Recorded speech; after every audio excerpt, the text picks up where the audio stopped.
চাচু আমার যত মারেন আমি বলতে পারবো না, কারণ বহুদিন আমার আব্বা রাতের বেলা কোনোদিন ঘুমায় না, কেন জানি না। দরজার কাছে দাঁড়িয়ে থাকতে রাতের বেলা বিছনায় শয়ন করতো না। আর আজকে রাতে কখন কোন সময় কোথায় গেছে আমি আসমা বলতে পারি না। সত্য বলেছে না মিথ্যা বলেছে? সব সময় দাঁড়িয়ে থাকতো। কতদিন কেতাবে লেখা আছে 6 মাস দরজায়। এই কথা আবু বকর সিদ্দিককে রাসূল বলেন, আবু বকর আমি তো বহুদিন আগে বলেছিলাম হয়তো কোনো এক সময় কোনো এক রাতে আবু বকর আমি তোমায় নিয়ে হিজরত করব। আবু বকর একটু খেয়াল দেখো, সেদিন থেকে 6 মাস দরজার কাছে দাঁড়িয়ে ঘুমায় না। ও কলিজার টুকরারা, সিদ্দিক আকবরকে রাসূল বললেন, আবু বকর তুমি কি ঘুমাও না? বলছে, ইয়া রাসূলুল্লাহ আমি যদি ঘুমিয়ে যাই আপনি কখন কোন সময় কত রাতে আসবেন জানি না, আপনি আমায় ডেকে পাবেন না, আপনি আমার ডাকবেন, আপনি দাঁড়িয়ে থাকবেন, আমার কষ্ট হবে, আমি কার জন্য ঘুমাবো? আমি আমার জান ও জীবনের চেয়ে বেশি আমি আবু বকর আপনাকে ভালোবাসি, এজন্য আমি আবু বকর ঘুমাই না। আসমা রাদিয়াল্লাহু তাআলা বললেন, চাচু মারবেন না, মারবেন না, আমার আব্বু কোথায় গেছে আমি আসমা বলতে পারি না। আমরা যেই প্রেম ভালোবাসা করি, আর আল্লাহ যে প্রেম করতে বললেন তার দোস্তর সাথে, কুল ইন কুনতুম তুহিব্বুনাল্লাহ ফাত্তাবিউনি ইউহিব্বুকুমুল্লাহ ওয়া ইয়াগফির লাকুম যুনুবাকুম আল্লাহু গফুরুর রহিম। রাসূল বললেন, লা ইউমিনু আহাদুকুম হাত্তা আকুনা আহাব্বু ইলাইহি মিন ওয়ালিদিহি ওয়া ওয়ালাদিহি ওয়ান নাসি আজমাইন। এ তো প্রেম করার কথা কোরআন আর হাদিসে বলা আছে, কঠিন প্রেম। এখন এই দুনিয়ায় যে প্রেম করি, মিথ্যা প্রেম, ধোঁকা, চিটিং, এই প্রেম আর রাসূলুল্লাহর প্রেমে একটু হালকা টালি করেন। সিদ্দিক আকবরের পায়ে সাপে কামড় দিল, মুখ দেখে দেখে মরবে, জীবন দেব, আমি রাসূলুল্লাহর ঘুমের কষ্ট হবে সহ্য করতে পারবো না। যে জীবন বাঁচানোর জন্য রাসূলুল্লাহকে ডাকবো সে জীবন তো আমার না, এটা তো রাসূলুল্লাহর কদমে দিয়ে দিয়েছি, আমার জীবন আমার না। তাই রাসূল বললেন, তুমি নীল হয়ে গেছো, যন্ত্রণায় কাতরাচ্ছ, চোখের পানি যদি আমার মুখে না পড়তো আমি জাগতাম না, তুমি তো মরেই যেতে বলছে হুজুর, আমার জীবন তো আমার না, আমি কেন ডাকবো আপনাকে? তাই আপনার মুখ দেখে দেখে মরবো বলে আপনার মুখের দিকে তাকিয়েছিলাম, আমি ঝাপটাইনি, পা নাড়িনি, টানিনি, ছটকাইনি, আপনার কষ্ট হবে। বলছে তুমি আমার এত ভালোবাসো। আল্লাহু আকবার। সেই জন্য ওই রাতের ইমান আর সাহাবাদের সারা জিন্দেগির ইমান, ওমরের সারা জিন্দেগির ইমান। মা আয়েশাকে বললেন যে তোমার আব্বার ইমানের কথা কি বলবো, তোমার আব্বার এক রাতের ইমানের কাছে ওমরের সারা জিন্দেগির ইমান টিকবে না, জোরে বলুন। তার মানে বলেছিল যে আসমানে যত তারা আছে এত নেকি কার আছে? বলছে ওমরের আছে। আয়েশা, আয়েশা মন খারাপ হয়ে গেছে, তাহলে আমার আব্বা ওমরের কাছে পারবে না, তারা গোনা যায় না, ফের এত তারা সব ওমরের আছে। মা আয়েশার মন খারাপ। রাসূলুল্লাহ বললেন, আয়েশা মন খারাপ কেন? বলছে হুজুর তাহলে আমার আব্বার কি ওমরের চেয়ে নেকি কম? বলছে তো এই জন্য মন খারাপ, তোমার আব্বার এক রাতের নেকি ওমরের সারা জিন্দেগির নেকি এক সমান করলে হবে না, জোরে বলুন, আরো জোরে বলেন। সিদ্দিক আকবর রাদিয়াল্লাহু তাআলা দাঁড়িয়ে ছিলেন। এখন দুনিয়ার কোন মেয়ের সঙ্গে প্রেম করে যদি বলি যে তুই অমুক দিন রাত 2টোর সময়, হয়তো কোনো এক সময় রাতের বেলা তোর ডেকে নিয়ে গাড়ি নিয়ে চলে যাব, তবে এক ডাকে যেন পাই, কেউ আসে জীবনে দাঁড়িয়ে থাকবে, ও কোথায় কুটুম বাড়ি চলে যাবে, দীঘা চলে যাবে, বেড়াত যাবে, তার ঠিক নিও, মাথা খারাপ। কোন প্রেমিক যদি কারো প্রেমিকার উরোতে মাথা দিয়ে শুয়ে পড়ে আর তার যদি সাপে কামড়ায়, ও কি ওর মুখ দেখতে দেখতে জীবন দিতে পারবে? সাবাট করে চাপালি চড় মারবে, এই ওর সাপে কামড়ে তার ঘুমোচ্ছি, আরে তবে না গুঁড়ো করে দেবে। রাসূলুল্লাহ সাহাবী ডাকেনি। এই যে প্রেম আর ভালোবাসা, আল্লাহু আকবার, পৃথিবীর এক নাম্বার প্রেমিক, পৃথিবীর এক নাম্বার মুমিন, পৃথিবীর এক নাম্বার ঈমানদার, পৃথিবীর এক নাম্বার জান্নাতি হযরত সিদ্দিক আকবর রাদিয়াল্লাহু তাআলা জোরে বলুন সুবহানাল্লাহ। নবী রাসূলদের পরে সর্বপ্রথম উম্মতের ভিতরে যিনি কদম রাখবেন, হাদিস পাক এসেছেন, তিনি হলেন আবু বকর সিদ্দিক রাদিয়াল্লাহু তাআলা, জোরে বলেন, চিল্লে বলেন। পুরো পৃথিবী সামনে রেখে ওয়াজ হচ্ছে। আপনাদের এখানে যেই লোক ওয়াজ করছি না, যে মিডিয়া চলছে, এ সারা পৃথিবী যাবে না যাবে না? হাজার হাজার লোক দেখছে, ভালো করে কথাগুলো বোঝার চেষ্টা করুন। মা আয়েশা সিদ্দিকা রাদিয়াল্লাহু তাআলা রাসূলকে ভালোবেসেছেন। আমাদের যে ভাবি, লক্কর ভাবি, 3 ভাগ লক্কর ভাবি। কি ভাবি বললাম? লক্কর লক্কর, মানে কি বলবো আর, সে কথা মুখে আনা, মাইকে রয়েছি তো তো লক্কর বলে দিলাম, বাকিটা পরে হবে। এই লক্কর ভাবি স্বামীর খিদমত করে, স্বামী আসছে রাতের বেলা, ঘুমিয়ে আছে ভাত খেয়ে, আসলে মুখ খুলে যাওয়া, তাই বলে অজ্ঞ অশিক্ষিত জাহান্নামী নারীদের নমুনা এগুলো। স্বামীকে যদি প্রচন্ড ভালোবাসতে চাও, স্বামীর জন্য আপনার খানা না খেয়ে বসে থাকতে হবে। স্বামী বাইরে বেশি সময় কাটাবে না, স্বামীর জন্য না ঘুমিয়ে বসে থাকতে হবে। মা খাদিজা বলছেন, ইয়া রাসূলুল্লাহ, আমি কার জন্য শুব? আপনি যদি শুতে বলেন, খেতে বলেন, জান তো আমার না, আমার সম্পদ আপনার কথা মতো দিয়ে দিয়েছি, ব্যবসা দিয়ে দিয়েছি, সমস্ত টাকা দিয়ে দিয়েছি, এখন সবার জায়গা নেই বলছেন, ভালো তোষক নেই, ভালো পানির মশক নেই, কিচ্ছু নেই, ভালো শাড়ি নেই, কিচ্ছু দরকার নেই, সপ্তাহ পর সপ্তাহ উনুন জ্বলে না, মাসের পর মাস খাওয়া হয় না, কিচ্ছু দরকার নেই, আমার শুধু আপনার দরকার। হযরতে মা আয়েশা সিদ্দিকা রাদিয়াল্লাহু তাআলা আনহা রাসূলুল্লাহকে গোসল করাচ্ছেন। লক্কর নারী কেন বললাম? এ মেয়ে তো আর হবে না, আর কিয়ামত পর্যন্ত হবে না, আর আজও হয়নি। রাসূলুল্লাহর বসা টুলের পায়াটা মা আয়েশা সিদ্দিকার পায়ের আঙ্গুলের উপরে পড়েছে, আর রাসূল বসেছে, আর পায়ের আঙ্গুল, মেয়েদের পায়ের আঙ্গুল নরম তো, ফেটে রক্ত বাড়াচ্ছে, পানির সাথে রক্ত যাচ্ছে। রাসূল দেখলেন যে এদের পানির সাথে রক্ত বাড়ছে, কি ব্যাপার? দেখলো যে আয়েশার আঙ্গুল পড়েছে পায়ের টুলের নিচে, ফেটে গেছে। রাসূল উঠে টুল সরিয়ে বলে, আয়েশা, তোমার আঙ্গুল ফেটে যাচ্ছে, এত যন্ত্রণা হচ্ছে, রক্ত বেড়ে যাচ্ছে, তুমি একবার আমার উঠতে বললে না, বা উয়া শব্দ করলে না? বলছে, হুজুর আপনি তো বসেছেন, আমি আপনার উঠতে বলবো? ও পার আঙ্গুল ফেটে যাচ্ছে তো কি হয়েছে? আমার জীবন, আমার জান তো আপনি, আমার জান ও জীবনটা আপনার জন্য দিয়ে দিয়েছি, আমি কার জন্য আপনার উঠতে বলবো? ওই টুলের পায়াটা আঙুলের উপরে না পড়ে যদি আমার কলিজার উপরে পড়ে কলিজা ফেটে যেত, আমি আপনাকে উঠতে বলতে পারতাম না। জোরে বল, আরো জোরে বলেন। আরে গিন্নি বলে মাধ্যমিক পাস, গামছা লেসো, সেই যে রয়েছে নিয়ে নাও। ও আমি লব, একটু কলটা পাম্প করো, একটা মোটর লাগাতে পারো না, একটা মোটর লাগাতে পারো না, কারণ তোমার গতরে কি ব্যায়াম হয়েছে? তোমার আরো নিষেধ করা দরকার স্বামীর, যে মোটর লাগাবে না, তোমার আমি পাম্প করে করে গোসল করাবো, তোমার আমি প্রত্যেকদিন সাবান মাখিয়ে দেব, তোমার চুলে শ্যাম্পু আমি করে দেব। এই তো হলো গিন্নি। এদের একটা বড় মোবাইল দাও আর সবসময় নেট মেরে দাও, পুরো সংসারে আগুন লাগিয়ে দেবে, ভারতবর্ষে যত ভালো পুরুষ আছে সব পছন্দ করে নেবে। এইটা আমার স্বামী হলে খুব ভালো হতো। আমার স্বামী বড্ড কালো, বডি খুব ভালো না, বড্ড ওজনে কম, 35 কেজি মাত্র ওজন, 35 কেজি। এই জন্য গিন্নিদের হাতে বড় মোবাইল দেবেন না, ও দুনিয়ার পুরুষ পছন্দ করবে। এ কি পুরুষ? আগেকার মুরব্বী গুলো নিজের গিন্নি কারোর দেখাতো না, অন্য লোকের চোখ পড়বে। আর এরা গিন্নি দেখানোর জন্য স্কিন টাইট জামা কাপড় পরিয়ে বাইকে করে নিয়ে যাচ্ছে, সাগর যাচ্ছে, আর গিন্নির লোক দেখতে পাবে না বলে এ আবার নিচু হয়ে চালানো বাইক কিনেছে। বাইক গিন্নি এরকম উঁচু হয়ে আছে, পিছনে আত্রা উঁচু, বুঝতে যাচ্ছেন না? আর গিন্নি দেখাতে, আমার গিন্নি দেখো, অন্য পুরুষেরা দেখলো যে গিন্নি গ্রামের সবচেয়ে ভালো, বালিশার ভিতরে 1 নম্বর গিন্নির, এর সঙ্গে বন্ধুত্ব কর। হঠাৎ একদিন ডাকলো, দোস্ত এসে একটু মিষ্টি খাই, দই খাও, স্প্রাইট দাও, এই থামস আপ দে। বাড়ি দাওয়াত করলো, খাসি খাওয়ালো। আপনি বললেন সত্যি খুব ভালো ছেলে, ও টার্গেট আপনার গিন্নির সঙ্গে কথা বলবে আর ফোন নাম্বার নেবে, বলে 1-2 হাজার টাকা খরচ করে বন্ধু করলো। আপনি বন্ধুর দাওয়াত দিলেন, ওই ভাষা বলছে, ভাবি সত্যি আপনার, এই করতে করতে পিছনের কথা তুলবে। ভাবি আজ থেকে 3 বছর আগে তোমার দেখেছিলাম সেই মুরারিশার চৌমাথায়, সেখান থেকে দাদার সঙ্গে খাতির করলাম, তুমি ছাড়া আমি বাঁচবো না।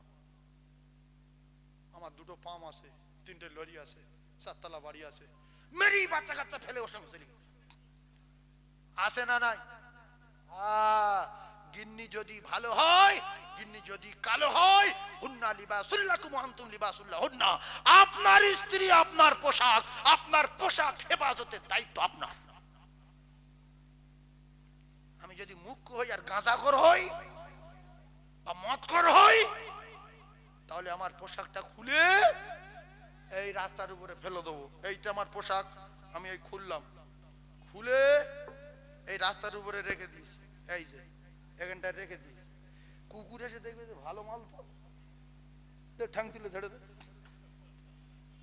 পেশাব করে দে। এইবারে গরু এসে মারাচ্ছে, আর তারপরে একটা লোক আসলো, এসে বলছে মালটা তো ভালো রে, লে তুলে লে, চলে যাই।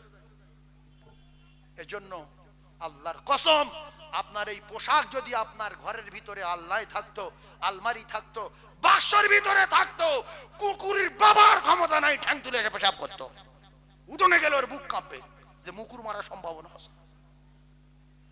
সেই জন্য ভালো স্ত্রী কেন ছাড়েন বাইরে? আর দুটাটা বুদ্ধিমান লোক আছে, দেখছে আমার গিন্নি এত ভালো, রাস্তার কোলে বাড়ি, আমার আবার কিসের অভাব, দেয়াটা দোকান করে দে, আর 4 দোকানে গিন্নির বসিয়ে দে। কোনো দোকানে যাবে না, শুধু ভাবির দোকানে আসবে আর বলবে ভাবি জীবন ফিরে পেয়েছি। আর 7 বছর ওই বুড়োর দোকানে চা খাচ্ছি, মুখ্য বুড়ো, চা করতে পারে না ভালো, দুধ দেয় না চায়, শুধু পানি পানি গন্ধ। তোমার চা যে এত ভালো লাগে, তুমি কত করলাও? না 5 টাকা, 8 টাকা করলে, টাকা বেশি দেবো। সপ্তাহখানে খেতে খেতে ভাবি তোমার ফোন নেই? ফোন হ্যাঁ আছে, নাম্বারটা একটু দাও, দিই তোমার কপাল আগুন লাগাম, নাম্বারটা দাও। মেরি নাম্বার ছড়িয়ে দিয়ে কিছুদিন পরে চায়ের দোকানদার ভাবি পরে শুনতেছি অন্যজনের সঙ্গে পেরিয়েছে। যে দোকানে মেয়ে ছেলে ভালো আছে সেই দোকানে খরিদ্দার বেশি। বর্তমান ভারতবর্ষের পরিস্থিতি দেখেন, যে কাজগুলো বেটা ছেলের দ্বারা হয়ে যায় সেগুলো মেয়ে ছেলে দিয়ে করছে। ভালো ভালো নার্সিংহোমে শিক্ষিত ছেলেরা ভর্তি, এদের নেবে না, ভালো মেয়ে নিচ্ছে, ঝকঝকে মেয়ে।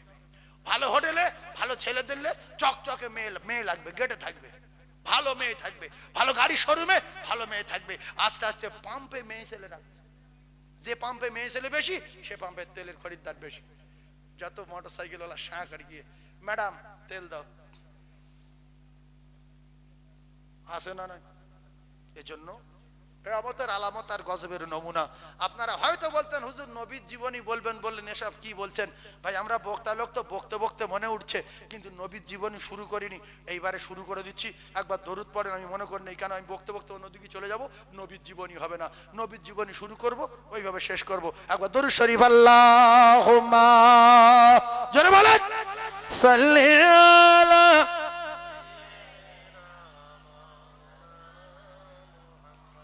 وعلى آل سيدنا। তোমার পাওয়ারি আশায় মন ছুটে যায় মদিনায়, এই আশিকের দিদার দাও না, আর দূরে থাকিও না। এই আশিকের দিদার দাও না, আর দূরে থাকিও না। কত আশিকি যায় মদিনায়, তব রওজা জিয়ারতে হয়। এই গরিবেরই আর জি শোনো,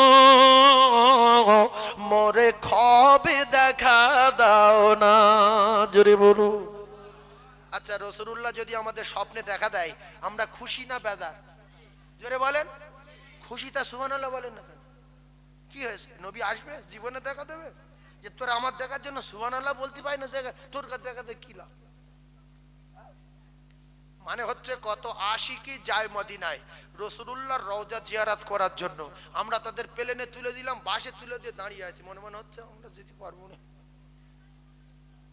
তো বলা হচ্ছে যে আমরা গরিব বলে আমরা টার্গেট নিয়েছি যে আমরা যেন রাসূলুল্লাহর চাঁদ মুখটা স্বপ্নেতে দেখতে পাই। কথাটা ভালো না খারাপ? কত আশিকি যায় মদিনায়, তব রওজা জিয়ারতে হয়। এই গরিবেরই আর জি শোনো, মোরে খবে দেখা দাও না। জোরে বলুন, আর একটু জোরে বলুন। তোমারও পাওয়ারি আশায়, এটা বন্ধ হয়ে গেছে কি দেখো তো, মন ছুটে যায় মদিনায়,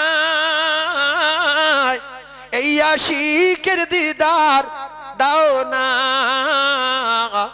আর দূরে তাকিও না, এই আশিকের দিদার দাও না, আর দূরে তাকিও না। হে রাসূল তোমায় ভালোবাসি, অন্তরে শুধুই মুখে না, জান্নাতের আশায় নয় হে রাসূল, জাহান্নাম কেউ ডরি না। জোরে বলুন। কষ্ট হবে, তোমরা মাইক বাড়াও, একটু বাড়াও, আর একটু বাড়ি দাও। দরুদ আল্লাহুম্মা দাও, ফাঁক দাও, ওয়া আলা আলি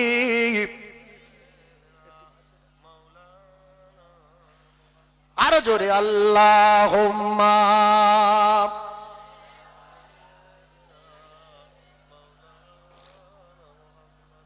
তুমি একটা চেয়ার নিয়ে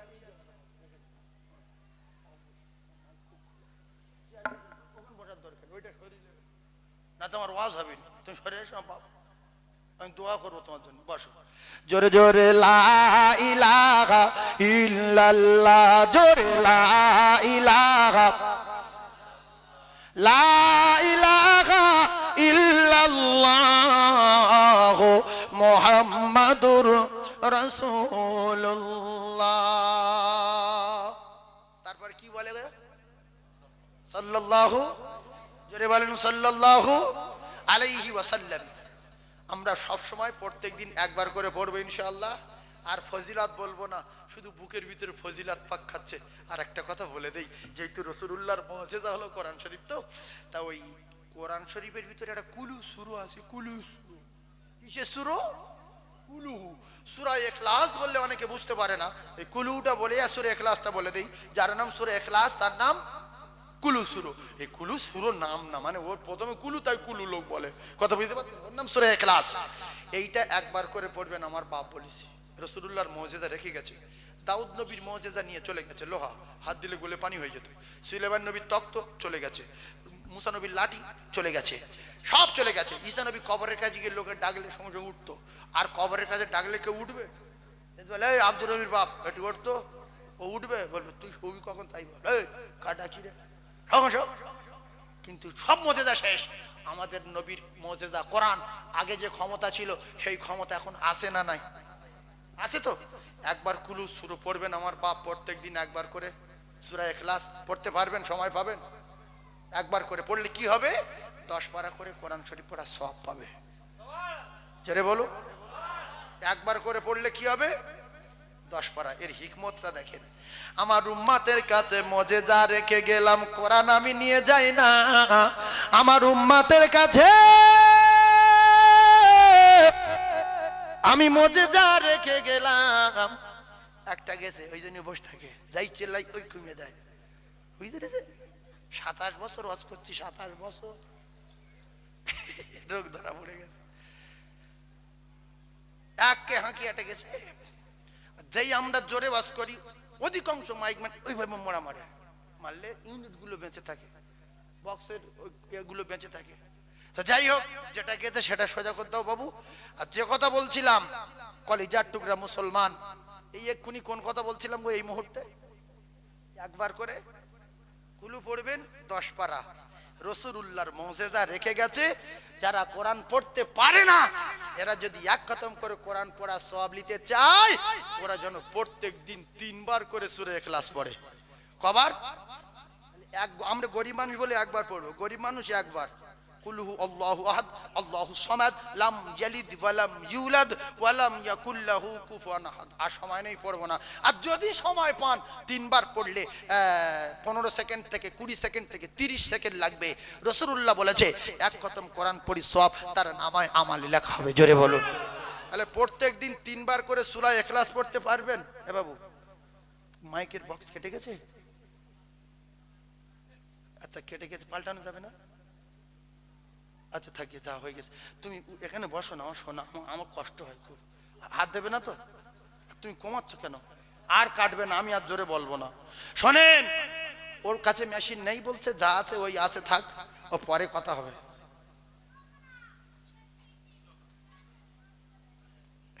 আল্লাহু আকবার, আল্লাহু আকবার। আসলে এই ভাইয়ের বাড়ি ওই যে পাম আছে কি গো, দত্তপুকুর। ভাই আমার খুব ভালোবাসেন, তো তো ওখান থেকে ভাই এসছে, আমার জায়গাটা দেখিয়ে দিল, আর এখন বলছে হুজুর আমি চলে যাচ্ছি।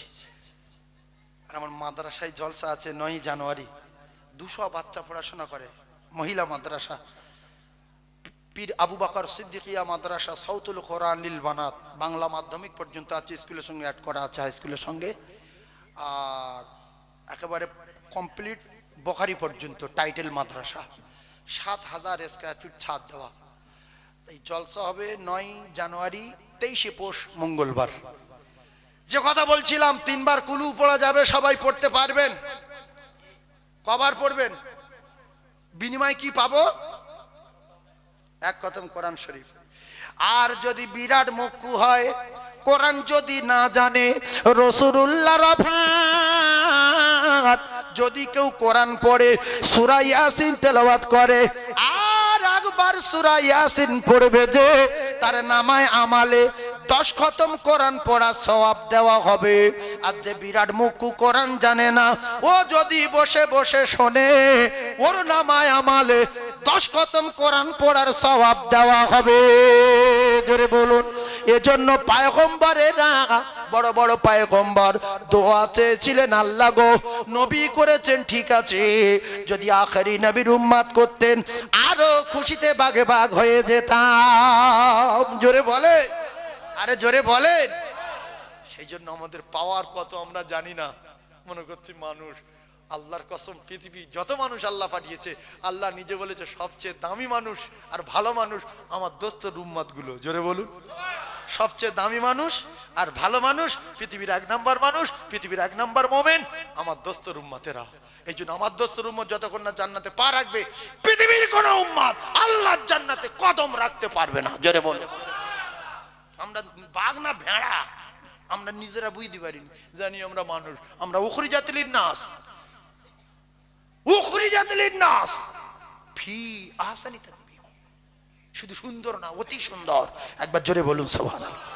এই বকতে বকতে চলে যাচ্ছি, আমি মোটে কথা কেটে আনতে পারছি না, শাট করে কেটে নিলাম, এখান থেকে ঘুরিয়ে দিচ্ছি। রাসূলুল্লাহর মা পৃথিবীর কোনো মায়ের মতো না। নবীর জীবনী শুরু, আর শাহজিম থেকে ধরলে কলেমা লা ইলাহা ইল্লাল্লাহ একদিকে, ইল্লাল্লাহ ইল্লাল্লাহ আরেকদিকে, মুহাম্মদুর রাসূলুল্লাহ, অনেক লেট হয়ে যাবে। রাসূলুল্লাহর মা পৃথিবীর কোনো মায়ের মতো না, আর রাসূলুল্লাহ পৃথিবীর কোনো মানুষের মতো না। মানুষ বটে, আলাদা মানুষ। রাসূলুল্লাহ মানুষ, কিন্তু আলাদা। কথা বুঝতে পারছেন না? মামেনা মা, কিন্তু আলাদা। একটা কথা প্রথম আলাদা করে দিচ্ছি, আপনারা সব আলাদা করে দেবেন, সব আলাদা। প্রথম আলাদা হলো আমেনা, মা আমেনা জানিয়ে দিলেন, আমি আমেনা, আমার পেটে বাচ্চা আছে বটে, কিন্তু না জ্বালা আছে না যন্ত্রণা। আমি আমেনা, আমি যে রাস্তা দিয়ে যাই, ওই রাস্তাতে মিশকে আম্বারের মতো খুশবু জারি হয়। আমি যখন মরুভূমির উপর দিয়ে হেঁটে হেঁটে যাই, আসমানের মেঘ এসে আমি আমেনা আমার মাথার উপরে ছায়া করে যায়। এরপরে আমেনা বলছে, আমি যখন কুয়াতে পানি তুলতে যেতাম, যতবার গিয়েছি পানি উঠে কুয়ার মুখে হাজির, আমার হ্যাট হতে হয়নি। জোরে বলুন সুবহানাল্লাহ। কেন পানি উঠতে আপনারা বুঝতে পারছেন। এরপরে শর্টে আলোচনা, নবীর জীবনী আলোচনা করছি। এবার শোনেন, যেহেতু নবী দিবস, আর ওইদিকে যত যাব তত কথা বার হবে, ওদিকে পুরো আউট করে দিলাম, ক্যাসেট ঘুরিয়ে দিলাম, নবীর জীবনী শুরু করে দিলাম। এবারে বিশ্ব নবীর মা আমেনা বলছে, সবচেয়ে যেটা অবাক করা ঘটনা, মায়েদের পেটে যখন সন্তান আসে, মায়েরা কিন্তু আর অসুস্থ হয় না। মাসে মাসে মায়েরা যে অসুস্থ হয়ে যায় না, বাবু হয় না? হয় না? কিন্তু আমেনা বলছে আমার মাসে মাসে যেরকম জারি ছিল ওই রকম জারি ছিল, কোনো মাসে বন্ধ হয়নি। জোরে বলুন। তারপরে প্রসব হওয়ার পরে লাইন পাওয়া গেল, কেন বন্ধ হলো না? কেতাবে লেখা, মায়ের পেটে যখন সন্তান আসে, ও বন্ধনের নারীরা, জাতির কলঙ্ক বোনেরা, বেটিরা, যারা বন্ধন করো শুনে লাও, আমেনা মাসে মাসে জারি ছিল, কোন মাসে বন্ধ হলো না। আল্লাহর নবীর মা আমেনা ওইভাবে রাসূলুল্লাহকে পেটে ধারণ করেছিলেন। আর আমাদের মা বোনদের পেটে যখন সন্তান আসে, মায়েরা অসুস্থ হয় না। কিতাবে লেখা আছে মায়ের পেটের ওই রক্তর তারটা নিয়ে বাচ্চার পেটে লাগিয়ে দেওয়া হয়, আর মা যে খাদ্য খানাগুলো খায় তার থেকে যে রক্তটা হয় ওই রক্তটা বাচ্চার খাদ্য হয়ে যায়। জোরে বলো। এই জন্য পেটে বাচ্চা থাকলে, সন্তান পেটে ধারণ করার পরে খানা চেক করে খাওয়ার দরকার আছে না নাই? কারণ আমি যেটা খাবো সেটাই রক্ত হবে আর আমার বাচ্চার খাদ্য হবে। খানাটা যদি হারাম হয় আমার বাচ্চাটা হারাম রক্তই তৈরি হবে। এবারে আপনারা বলেন বন্ধনের টাকা তুলেছে, তাদের 3 মণ চাল কিনেছে, বন্ধনের টাকা তুলে খুব খুশি, 2 কেজি খাসি, 3 কেজি গরুর গোশ, যে আমার পেটের বাচ্চাটা খাওয়াতে হবে। অল্প বয়সে গাঁজা খাওয়া ধরবে, অল্প বয়সে বিড়ি খাবে, বাম্মার অপমান করবে। এই আজ থেকে 20 বছরের নিচে যত ছেলে আছে দেখবেন অধিকাংশ বিয়ারা, এইটুকুনি বাচ্চা বিড়ি খাচ্ছে, এইটুকুনি বাচ্চা গাঁজা খাচ্ছে, মদ খাচ্ছে, বাপের মানে না, মায়ের মানে না, নামাজ নেই, রোজা নেই, চুল কাটছে, বিভিন্ন রকমের কায়দায় আছে না নাই? কারণ এর মা বাপ এর জীবন শেষ করেছে। তার একটা জ্বলন্ত নজির আজ থেকে 20 বছর আগের যুবকগুলো, আগের ছেলেগুলো আর তার বাপের চরিত্রগুলো দেখেন তো কি সুন্দর। মুরব্বীগুলো সোজা সাপটা মুরব্বী, হ্যাঁ, কি সরল মনের, মনে কোনো বেড ছিল না, সাধারণ ভাবে চলাফেরা করতো।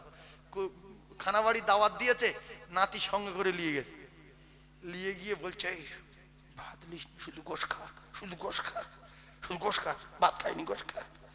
হ্যাঁ, অনেক মুরব্বী পকেটে করে প্লাস্টিক নিয়ে যাবে, বাবু আদুরে দাও, বাহ গোশ দাও, বাহ, খেয়ে 2-3 পিস খেয়ে চুষে চুষে গোশ প্লাস্টিক করলে চলে যাবে, গিয়ে নাতিদের ডাকবে, চলে খা গোশ খা, গোশ নিয়েছি। আল্লাহু আকবার। তখন খাওয়া হতো না, মা কারুর বাড়ি গিয়ে ভাত চাইতে গেল, এক মুঠো খেয়েছে, 2 মুঠো আঁচলো করে বেঁধে নিয়ে সোজা চলে এসছে বাড়ি, এসে বাচ্চাদের খাইয়ে দিয়েছে। হয়েছে না হয়নি? ষাঁড় সেজেছে, মোবাইলে বসে আছে, হরেন দিচ্ছি ওঠে না, শুধু এরিম করছে, হরেন দিচ্ছি এরিম করছে, মানে মাজাটা বেঁকে দিচ্ছে, তোর মাজা এখন তোর পাশা, তখন কোমর তুলি, তোর বাপের নাম তো ভুলে যাবে। পাগল হয়ে গেছে, ফ্রি ফায়ারে পাগল। মশা কামড়াচ্ছে, কি বুঝতে পারছো না? মশা বলছে আচ্ছা লোকের গায়ে পড়ছে, হ্যাঁ, খেয়ে ঢোল হয়ে গেছে, মশা ওড়ে না, যা একটু খাবো তো কোথায় ঢোকাবো, তো নড়ি। কিয়ামতের আলামত, গজবের নমুনা। আমি বন্ধনের কথা আজকে বলবো না। রাসূলুল্লাহর মা প্রসব করবে যে রাতে, শটে আলোচনা, খুব শটে, খুব শটে। প্রসব করবে যে রাতে, ইন্নাস সাফা ওয়াল মারওয়া, দুটো পাহাড় উঠছে আর পড়ছে, আল্লাহর কাবা হিলতে আর দুলছে। ও মুসলমানেরা, তামাম পৃথিবীর জমিনে এমন কোন রাজা বাচ্চার আসন ছিল না। 11 রবিউল আউয়াল দিন গত রাতে উল্টে জমিনেতে পড়েনি। ভালো করে বোঝেন, শয়তান ইবলিসের আসন উল্টে গেল। ইবলিসের আসন যখন উল্টে গেছে, ইবলিস এক মুহূর্তের ভিতরে আউয়ালুহু ইলা আখিরিহি পুরো পৃথিবী পাক দিয়ে এসে আবু কুবাইসে ঢালে বসেছে। জামার আসন উল্টে গেল, কারণ কি? কে আসলো পৃথিবীর জমিনে? নিশ্চয়ই মহামানব এসেছে।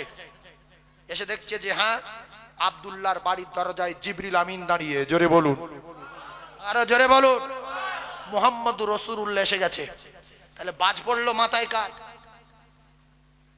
এই ইবলিসের মাথায় বাজ পড়েছে, কাঁদছে পাহাড়ে বসে। বিরাট কান্না কাঁদছে, বিরাট চেল্লাচ্ছে। ও মুসলমানেরা, যুবকেরা, চেলা চামটারা হুজুরের খুঁজে পাচ্ছে না। খুঁজে এসে দেখে আবু কবাসে ঢালে বসে আছে। বলছে হুজুরা তো মন মেজাজ খারাপ কেন, কাঁদেন কেন? বলছে আর জেনা চলবে না, মক্কায় আর মদ চলবে না, আর পূজা চলবে না, সব 12টা বেজে গেল। বলছে দোজানের বাচ্চার আগমন হয়েছে, আল্লাহর দোস্ত এসেছে, আমেনার কুঁড়ে ঘরে আর কায়দাবাজি চলবে না। বেঈমানেরা বলেছিল চেলারা, হুজুর গো, আগে মদ 100 জনের খাওয়াচ্ছিলাম, জেনা 100 করছিল, সুদ টুদ 100 চলছিল, 100 না পারি তো 10 জনকে খাওয়াবো, এতে টেনশন নেওয়ার দরকার নাই। এখনো 110-20 জন মদ খায় না। শুধু খায় কেন? আমার দোস্ত ইবলিসকে খুশি করাতে হবে, এজন্য এখনো পর্যন্ত মুসলমান মদ খায়। আল্লাহর কসম, মদ কোরআনে হারাম, মুসলমান খায়। এরা মুসলমান আছে না নাই? এটি জোরে বলে। কিন্তু এই মুসলমানের একটা কথা বলে যাচ্ছি, মদ একদিন একটা মদের বোতল নিয়ে এরকম সাইজের প্লেটে 8-10টা প্লেটে করে নিয়ে একদিকে দেবেন, আর ওই পায়খানা করে একদিকে 8-10টা প্লেটে দেবেন। গোটা কুড়ি কুকুর ডেকে নিয়ে আসবেন, কুকুর মদ শুকে গাধাড়া মারবে, সব মাস কি রে, এ খাবো না। পায়খানার দিকে এসে দেখছে যে আমি একটুখানি গু খেয়ে যাই, তো আমি কুত্তা মদে মুখ দেবো না। কুকুরে মদ খাওয়াতে পারবেন না, কুকুর পায়খানা খেয়ে ফালাবে, মদে মুখ দেবে না। কিন্তু মানুষ মদ খায়, এরা মানুষ আছে না নাই? কুকুরে শুকে পালায়, মানুষে খায়। আবার তার গিন্নির বলে রেখেছে যে যদি কেউ আমার মদ খোর বলে, প্রথম তোর দাঁত কটা উড়ে যাবে। কত জ্ঞানী লোক দেখো, ও মদ খাচ্ছে, ওর দোষ নাই। গিন্নির বলে রেখেছে যদি রাস্তাঘাটে কোনো লোক আমার মদ খোর বলে, কারোর কিচ্ছু বলবো না, প্রথম তোর দাঁত কটা গাল থেকে সরিয়ে দেবো, একে মারি। কেন? তুই, আমি মদ খাই তুই জানিস, আর আমি জানি, কেউ জানে না। আল্লাহ তো জানে, আল্লাহ তো জানে। ওয়ানাহানু আকরাবু ইলাইহি মিন হাবলিল ওয়ারিদ। আল্লাহ বলছে তোর এত কাছে আমি থাকি, তোর ঘাড়ের যে মোটা শিরা আছে হচ্ছে আরো নিকটে। জোরে বলুন, আরো জোরে বলুন। ভাইরা আমার, বাবাদিরা, আবু শয়তান ইবলিস আজাজিল ওই সময় স্বস্তির নিঃশ্বাস ফেলে বলল তোরা চালিয়ে যাস। আমার হাত পা পড়ে গেল, দোজানের বাচ্চার আগমন। এদিকে আমেনা জানিয়ে দিলেন, আমি প্রসব করার পরে দেখতে পাই আমার কলিজার টুকরা বেটা নাভির সঙ্গে আমি আমেনা, আমার নাভি জড়া ছিল না। জোরে বলুন। এরপরে রাসূলুল্লাহর মা আমেনা জানিয়ে দিলেন, আমি প্রসব করার পরে দেখতে পাই এক ফোঁটা রক্ত, এক শস্য পরিমাণ নাপাকি আল্লাহর জমিনেতে পড়ে না। জোরে বলুন। শুধু তাই না, আমেনা জানিয়ে দিলেন, আমি বাবা আমেনা, কখনো খাওয়া হয় আর কখনো হয় না। আমি আমেনা, আমার ঘরে বাতি নাই, কারেন্ট তো কালকের কারেন্ট, আমাদের এলাকায় কারেন্ট ছিল না। ভাই বোনে পড়তে বসতাম, একটা লম্পট আর এই টেপি ছিল, টেপি আলো বলে না কি বলে, লন্ঠন বলে, ওই টিপ টিপ করে জ্বলতো। 4-5 ভাই বোন ও জায়গায় বসে পড়তো। আর এখন কারেন্ট এসে গেছে, যদি টেপি জ্বালানো হয় সবাই টেপি হয়ে যাবে, জমা দেখতে পাই না, লেখা সব লাল হয়ে গেছে, সব সমান। আগেকার লম্পের আলোয় বিরাট চোখের জ্যোতি ছিল, এখন কারেন্ট চলে গেলে লম্প জ্বালিয়ে টেপি জ্বালিয়ে ভাত খাওয়া যায় না, যে কিছু দেখতে পাইনি, ভাত সব লাল হয়ে গেছে। বলছে মা বিরিয়ানি করো নাকি? বিরিয়ানি? বলছে কেন? বলছে লাল ভাত কেন? কিন্তু সাদা ভাত লাল হয়ে গেছে, চোখের পর্দা শেষ। আরো যদি কেউ মনে করে যে আমার ছেলেটা অল্প বয়সে অন্ধ হয়ে যাক, তাহলে ছোট ছোট ছেলের হাতে মোবাইল দেবেন, ওর মাকে বলবেন আমার ছেলে শুধু কার্টুন দেখাবি, অল্প বয়সে পাগলা হয়ে যাবে, মাথার ব্রেন নষ্ট হয়ে যাবে, চোখ অন্ধ হয়ে যাবে। মোবাইলের যে পাওয়ার, বলে যাচ্ছি, লিখে রেখে দেবেন। যারা ফ্রি ফায়ার করে, নবীর মেম্বারে বসে নিজে চোখে দেখা, অনেক ছেলে পাগল হয়ে গেছে, মাথা কাজ করে না, লাস্টে জুতো নিয়ে রেখেছে, পাগল হয়ে যাবে রে। বাচ্চাদের দেখাচ্ছে তো, বুঝতে পারবেন, পরে ঘটনা বুঝতে পারবেন। সাইফুল্লাহ সাহেব বলেছিল গিন্নি মোবাইল দেখার আশায়, অন্য পরপুরুষ দেখার আশায় গিন্নি ছক খাটিয়েছে। ছেলের অজুহাত দিচ্ছে, তোমার ছেলে মোবাইল ছাড়া ভাত খেতে চায় না, অমুকের বাড়ির মোবাইল সব সময় কাঁদে। গিন্নির বলতে পারো না যে যত বাহনা করো, আমি যতদিন বেঁচে থাকবো মোবাইল ছেলের দেবো না, তোমার জন্য বড় মোবাইল দেবো না। তোমার ফোন করার দরকার, একটা ছোট মোবাইল দেবো। আমার অনেক ইনকাম আছে, কিন্তু আমি এইটা নিয়ে ঘুরছি। 27-28 বছর আমার সব ছোট মোবাইল। এটা বছর তারিখ হচ্ছে কিনেছি, নোকিয়া সেট, বুঝলেন? পুরুষ পরে আছে, হায়রে হায়রে পুরুষ। একটা মেয়ে হাফ জাইয়া পরে আছে, পুরুষ গে দেখি মারি, ঘরে তো কেউ নেই, দরজা দেওয়া। মেরে দেখছে বিরাট নাচলো, নাচার পরে ওর নাচ শেষ, ফের একটা মেয়ে এসে দাঁড়িয়ে আছে। জামারটা দেখ, সে এক সাইজ গেঞ্জি পরে কাটা দাঁড়িয়ে পরে এইরকম করে ফের মারলো। মারতে মারতে ফজর আজান হয়ে গেল। এবারে শয়তান বলছে ঘুমো, চোখ লাল হয়ে গেছে, ঘুমো। 9টার সময় উঠছে, কলিজার টুকরিতে শরীরের কষ্ট, চোখের কষ্ট, হায়াত কমে আসছে, অকাল মৃত্যু হওয়ার সম্ভাবনা আছে না নাই? সেজন্য কলিজার টুকরা ছোট সোনা মানিকদের ফোন হাতে দেবেন না, দেবেন না, দেবেন না। গিন্নির কাছে বড় ফোন দেওয়া দরকার নেই, ফোন করার প্রয়োজন ছোট ফোন কিনে দেন। ভাইরা আমার, বাবাদিরা, যে কথা বলছিলাম শুধু উল্টো দিকে চলে যাচ্ছে রে কলিজার টুকরা ভাই। আল্লাহ নবী দিন দুনিয়ার বাদশার মা জানিয়ে দিলেন, ওই রাতে আমি আমার কলিজার টুকরা বেটার শরীরের জ্যোতিতে আমি দেখলাম ডান দিকে আলো, বাম দিকে আলো, পিছনে আলো, সামনে আলো। এই আলো কোথা থেকে এলো রে? অবশেষে আমি দেখতে পাই আমার কলিজার টুকরা বেটা শরীরের আলো। ওই আলোর এত জ্যোতি, ওই আলোর এত গতি, আমি মক্কায় বসে বসে শাম সিরিয়ার বড় বড় প্রাসাদ গুলো আমি রাসূলুল্লাহর আলোতে দেখতে পেয়েছিলাম। এই জন্য সাহাবায়ে কেরাম বলতেন, রাসূলুল্লাহ যখন আমাদের সঙ্গে রাতের বেলা কোথাও যেতেন, আমরা মনে করতাম আমাদের সঙ্গে হ্যালোজিন যাচ্ছে। জোরে বলো, কি যাচ্ছে? মানুষ হ্যালোজিন। আর স্ত্রীগণেরা বলতেন, তখন তো লাইট ছিল না, অন্ধকার ঘর, পাথরের ঘর, কুঁড়ে ঘর, খাজুর পাতার ঘর। বলছে হুজুর যখন বাড়িতে ঢুকতেন এত জ্যোতি, জ্যোতির বর্ণনা কি দেব, তোমরা বুঝে নাও কি জ্যোতি। ছোট্ট ছোট্ট হারিয়ে যাওয়া জিনিসগুলো, এমনকি সুস পর্যন্ত রাসূলের নূরের তাজাল্লিতে খুঁজে পেয়েছি। জোরে বলো, আরো জোরে বলেন। পৃথিবীর ক নাম্বার জ্যোতি? 1 নাম্বার জ্যোতি। আর রাসূলের নূরের বর্ণনা আমি দেওয়ার সময় পাবো না, দেব না। একটা কথা টাচ দেই, এই রাসূলের জীবনী একটা কথা টাচ দেই। জিবরাইল ডাইরেক্ট নূরের তৈরি, আর আমার রাসূল জাত তৈরি হোক, বিস্তারিত বলার সময় নাই। একটা কথা মনে রাখবেন, রাসূলুল্লাহ নূর না, রাসূলুল্লাহ মাটি, অমুক তুমুক সব মিলিয়ে একটা কথা, যে রাসূলুল্লাহ ছোট করার চেষ্টা করবে তার কপালে আগুন লাগবে। এটা মনে রাখবেন। রাসূল কি ব্যাপার, কি হয়েছে তোর বাবার কি? তুই রাসূলের বিরাট ভালোবাস, রাসূলের নীতিমান, আল্লাহর হুকুমের উপরে চল, জান্নাত পাবি। অত খোঁজ নেওয়ার দরকার নেই। হ্যাঁ, তো রাসূল কিসের তৈরি একটুখানি শুনলেন। কিসের তৈরি? জিবরাইলের ভিতরে কোনো মাটি ফাটি আছে? নূরের তৈরি তো। জিবরাইল নূরের তৈরি। ছোট কথা, আমি বিস্তারিত ওয়াজ করব না। জিবরাইল বলছে যে আমি আপনার যে বর্ডারে এনেছি সিদরাতুল মুনতাহা, এর উপরে এত নূর বিচরণ করছে, যদি আমার ডানা উঁচু করি বাস্ট হয়ে যাবে। আমি নূরের তৈরি জিবরাইল, বাস্ট হয়ে যাবে। এখন আপনার আল্লাহ ডেকেছে, আপনি কি করে যাবেন না যাবেন আপনার ব্যাপার। এখানে আর উঁচু হতে পারবো না। বর্রাক বলছে আমি পলাচ্ছি, উঁচু হলি বাস্ট হবো।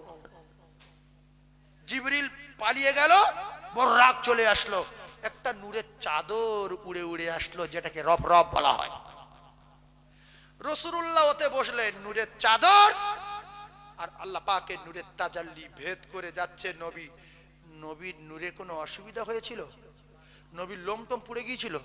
চোখ টোক ধোঁয়া হয়ে গিয়েছিল? নবী বাস্ট হয়ে গিয়েছিল? মুসা নবী কিসের তৈরি আপনারা ভাববেন? মুসা আলাইহিস সালাতু ওয়াস সালাম এমন নূরের তৈরি। মুসা আলাইহিস সালাতু ওয়াস সালাম কোহেতুরে পবিত্র পাহাড়ে আল্লাহর সঙ্গে কথা বলতে বলতে একেবারে আদরে ফানা হয়ে গেল। শেষবেশ আল্লাহকে ডাইরেক্ট দেখবো বলল। আল্লাহ বলল, আমার দেখার আগে আমার নূরের জ্যোতি সহ্য করতে পারবে? হ্যাঁ পারবো।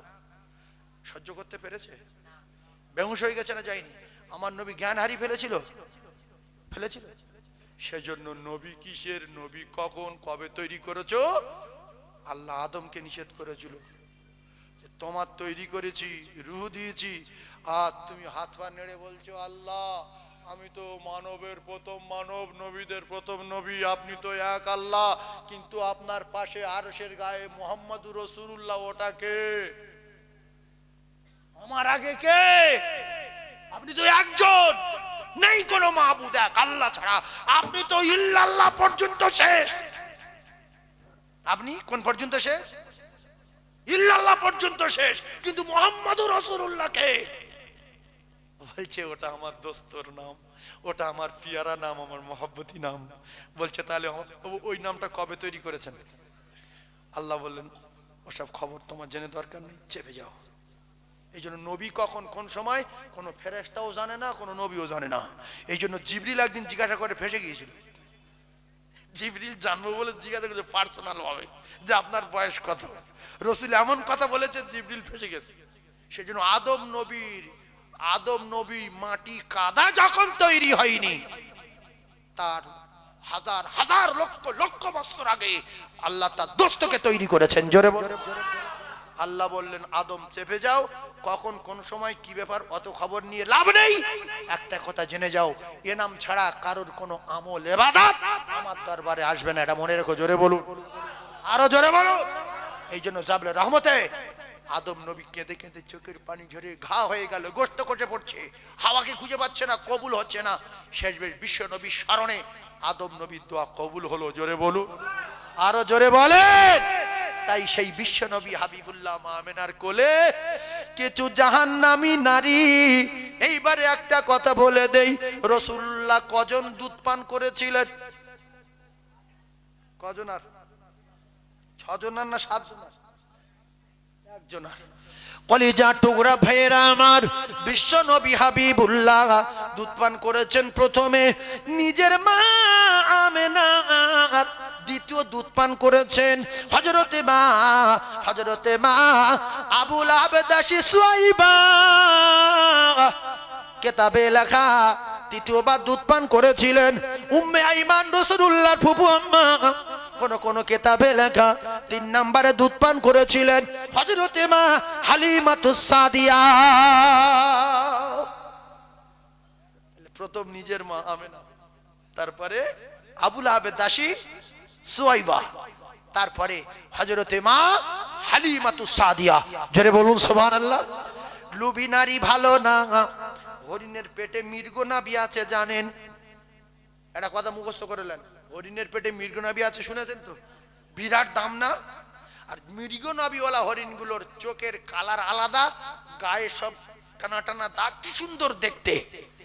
ইন্নামাল আমালু বিন্নিয়াত।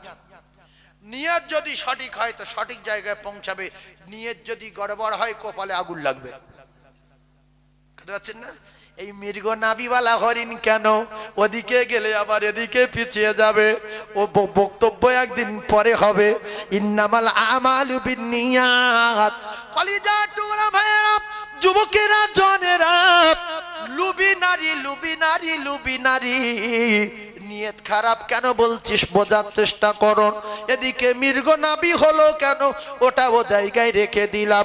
লুবি নারীরা রাসূলুল্লাহকে কেউ কিন্তু নেয়নি, কারণ রাসূলুল্লাহর আব্বা নাই, বেওয়া আমেনার ঘর বাড়ি নাই, মাঝে মাঝে খাওয়াও হয় না, বাতি জ্বালাতে পারে না। আবু কুবাইস পাহাড়ের ঢালে বাড়ি, স্বামী হারা বেওয়া আমেনার বাচ্চা লোব না। কিতাবে লেখা আছে হালিমাতুস সাদিয়া স্বামী ছিল সাথে, স্বামীর নাম ছিল হারিস। ওই হারিসকে সঙ্গে নিয়ে আসছিলেন। 3 ঘন্টা রাস্তা ফেরা হয়ে গেল। কিতাবে লেখা হালিমার গাধা বলি উট বলি বড় দুর্বল ছিল। এরা বাচ্চা নিয়ে চলে যাবার সময় দেখা হলো, বলে হালিমা আর মক্কায় গিয়ে কাজ নেই, মক্কায় কোনো বাচ্চা নাই রে, আর ফালতু গিয়ে লাভ নেই, জীর্ণ শীর্ণ গাদা নিয়ে উট নিয়ে ফিরে চলে যাই তায়েফে। বলছে একটা বাচ্চা আছে, আবু কুবাইসের ঢালে বাড়ি, বেওয়া আমেনার বাড়ি জানিস? বলে হ্যাঁ। আমেনার কোলে একটা বাচ্চা আছে, দেখতে খুব ভালো, কিন্তু পয়সা দেবে না। ফ্রি বাচ্চা না নিয়ে চলে যাই। কিতাবে লেখা, হালিমাতু সাদিয়া স্বামীর সঙ্গে আলোচনা করলেন, এত দূর যেহেতু এসে গেছি, আর এই কয়েক ঘন্টা রাস্তা বাকি, চলো যাব মক্কায়। এসে দেখলেন আমেনা বাচ্চা নিয়ে দাঁড়িয়ে, চোখের পানি জারি হয়ে যায়, বাচ্চা কেউ নেবে না। হালিমাতু সাদিয়া বললেন, স্বামী বাচ্চাটা দেখবো, যদি পছন্দ হয় লব। হালিমা বলে, স্বামীর অনুমতি নিয়ে বাচ্চা দেখতে গিয়ে দেখতে পাই এ পৃথিবীর সেরা বাচ্চা রে। আমেনার কোলে চমকায়, শরীর থেকে মেশকে আম্বারের মতো খুশবু জারি হয়। জোরে বলেন। এই কচি মাইকটা ফের শেষ করে দিলি। ইস, আর হয় না, বুঝতে মাইক বন্ধ করতে দাও, জোরে দাও, তুমি জোরে দাও, ভলিউম দাও। তোমার যদি ওভারলোডে, আমার তো কষ্ট হচ্ছে বাবু, বলো তুমি একটু জোরে দাও। দুটোটা কাটুক, ব্যবসা করতে কাটবে, কাটবে না, কাটবে না। তাকবীর দেন, নারী তাকবীর। আরো জোরে বলেন, নারী তাকবীর, নারী তাকবীর। আমার কলিজার টুকরা মুমিন, তাকবীরটা একটু জোরে দেন, তাকবীরটা একটু জোরে দেন। আল্লাহু আকবার বলেন, আল্লাহ খুশি হোক। নারী তাকবীর। আরো জোরে বলেন, নারী তাকবীর।